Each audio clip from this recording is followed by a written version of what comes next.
বর্ষ সমাপনী এবং লক্ষ্যমাত্রা 2021 অর্জন উপলক্ষে ব্যবসা পর্যালোচনা সভা করেছে বেঙ্গল ইসলামী লাইফ ইন্স্যুরেন্স লিমিটেড। সম্প্রতি প্রতিষ্ঠানটির প্রধান কার্যালয়ে এই সভা হয়।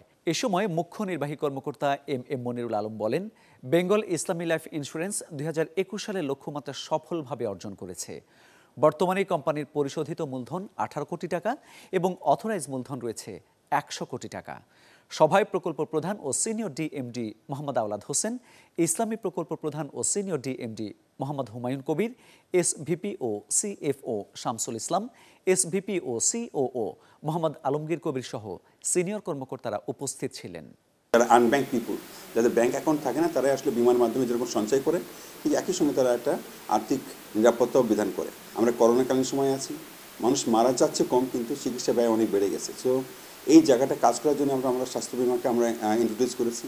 এর পাশাপাশি আমরা ক্রিটিক্যাল ইলনেসটাকে ইনক্লুড করেছি। সো এই দুটো প্রোডাক্টে এখন কিন্তু আমার খুব চাহিদা আছে। গ্রাহক বান্ধব এবং কর্মী বান্ধব পরিবেশ তৈরি করা আসলে আমাদের লক্ষ্য।